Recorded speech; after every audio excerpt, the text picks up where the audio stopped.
एक सवाल जिसका जवाब देने में बड़े बड़े बॉलीवुड मोगल्स की हालत खराब हो जाती है। अगर 1987 में बिना टेक्नोलॉजी के एक मास्टरपीस बन सकता है तो 2023 में 600 करोड़ लगा के आदि पुरुष जैसा कचरा कैसे बन गया। रामायण ये सिर्फ एक कथा नहीं है, ये है इस देश का इमोशनल कोर। इस स्क्रीन प्ले को छूना मतलब आग से खेलना है। अगर सही से बनाया तो लोग आपको भगवान मान लेंगे, और अगर थोड़ी सी भी गलती हुई तो आपका करियर मिट्टी में मिल जाएगा जब तक आप प्रभास ना हो।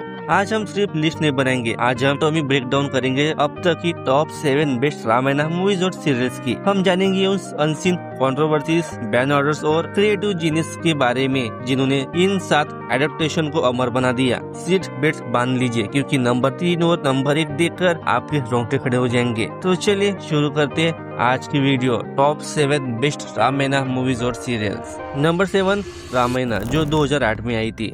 साल 2008 एनडीटीवी मैगजीन ने जब अनाउंस किया था कि वो रामायण को दोबारा बना रहे तो मीडिया ने उन्हें फुलिश कहा था। क्यों? क्योंकि लोग बोल रहे थे कि रामानंद सागर के बाद रामायण बनाना मतलब एक सुसाइड है। लेकिन डायरेक्टर आनंद सागर ने एक स्मार्ट साइकोलॉजिकल मूव खेला। उन्होंने किसी बड़े स्टार को नहीं बल्कि उन्होंने ढूंढा एक बिल्कुल नया चेहरा, गुरमीत चौधरी। गुरमीत ने एक इंटरव्यू में बताया था कि शूटिंग के शुरुआत दिनों में उनकी बॉडी लैंग्वेज इतनी स्टिफ थी कि उन्हें लग रहा था कि वो शायद रिप्लेस हो जाएंगे, शायद हो भी सकते थे। इस वर्जन ने टारगेट किया यंग जनरेशन को। हाई डेफिनेशन सेट्स, थोड़ा तेज स्क्रीन प्ले और सबसे बड़ी बात लक्ष्मण और मेघनाथ का एग्रेसिव वर्जन। अगर आपको fast pace classical story telling पसंद है तो ये वर्जन आपके लिए बेस्ट है।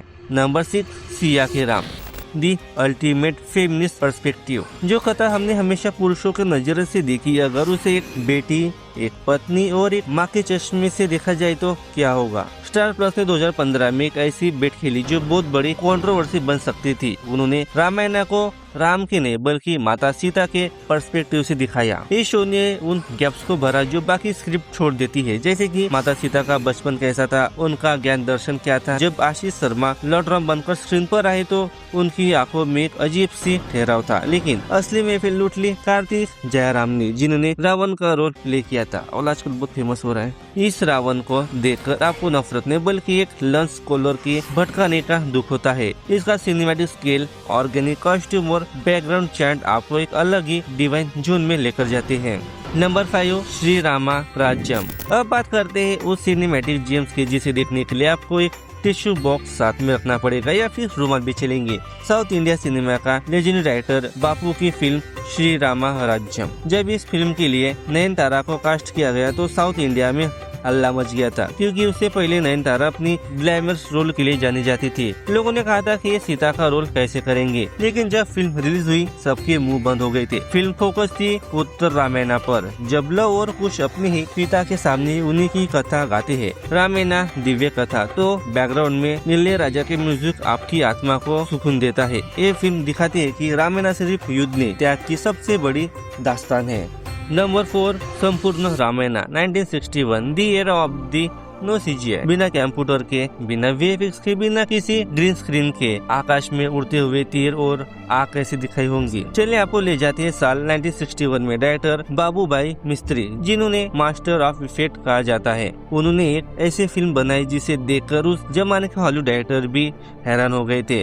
उस दौर में जब 2 तीर आकाश में टकराते हैं तो वो कोई कंप्यूटर एनिमेशन नहीं था, वो एक्चुअली डबल एक्सप्लोजर फोटोग्राफी और ग्लास पेंटिंग का कमाल था। इस फिल्म के गाने जैसे सनवारी सूरत मन भाई ने पूरे देश में एक भक्ति लहर चला दी थी। ये फिल्म आज के हर उस डायरेक्टर का मुंह पर तमाचा है जो बोलते हैं कि बजट कम था इसलिए वीएफएक्स खराब हो गया था। Number 3 Ramayan B R. Chopra master stroke. क्या एक एक्टर पहले कृष्णा बनकर फिर राम बन सकता है? क्या जनता उसे एक्सेप्ट करेंगे? ये इस लिस्ट का सबसे अंडररेटेड मास्टरपीस है। जब बी.आर. चोपड़ा महाभारत के मेकर से है, इन्होंने साल 2002 के लिए रामायण की घोषणा की थी तो उन्होंने सबसे बड़ा जुआ खेला। उन्होंने नीतीश भारद्वाज को राम बनाया। पूरा देश नीतीश जी को कृष्णा के रूप में पूछता था। कृष्णा का कैरेक्टर हमेशा नटखट और शातिर होता है, जबकि राम का कैरेक्टर बिल्कुल मजेदार और शांत था। नीतीश भारद्वाज ने अपनी एक्टिंग के मेथड को पूरा 180 डिग्री घुमाया। उनकी डायनामिक डायलॉग डिलीवरी और स्मृति ईरानी की वॉइस मॉड्यूलेशन ने इस स्क्रिप्ट को एक इंटेलेक्चुअल डेप्थ दी। अगर आपको रामायण के श्लोकों का असली अर्थ समझना है तो ये वर्जन बाकी सब पर भारी पड़ता है।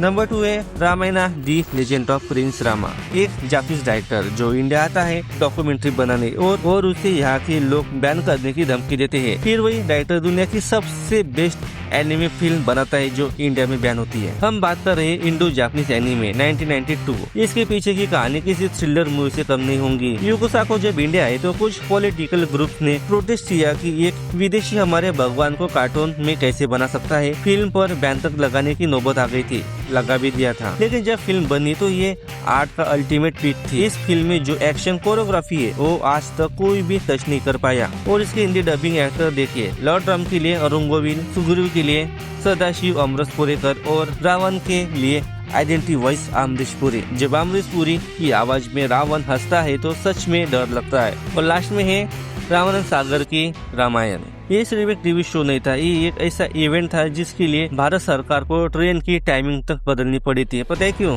25 जनवरी 1987 सुबह के 9 बजे इस देश ने कुछ ऐसा देखा जो ना उससे पहले कभी हुआ था और न कभी होगा। जब ये शो चलता था तो देश की रद्दियाँ, मार्केट, सड़कें सब बंद हो जाती थी। लोग टीवी सेट को साफ करके हार फूल चढ़ाकर बैठते थे। अरुण गोविल जब रास्ते से गुजरते थे तो बड़े बड़े नेता उनके पैर छूते थे। दीपिका चिखालिया जी में लोगों को सच में मां सीता दिखती है। और अरविंद त्रिवेदी, उन्होंने रावण के रोल के लिए ऑडिशन नहीं दिया था, वो तो बस एक छोटा सा रोल मांगने गए थे।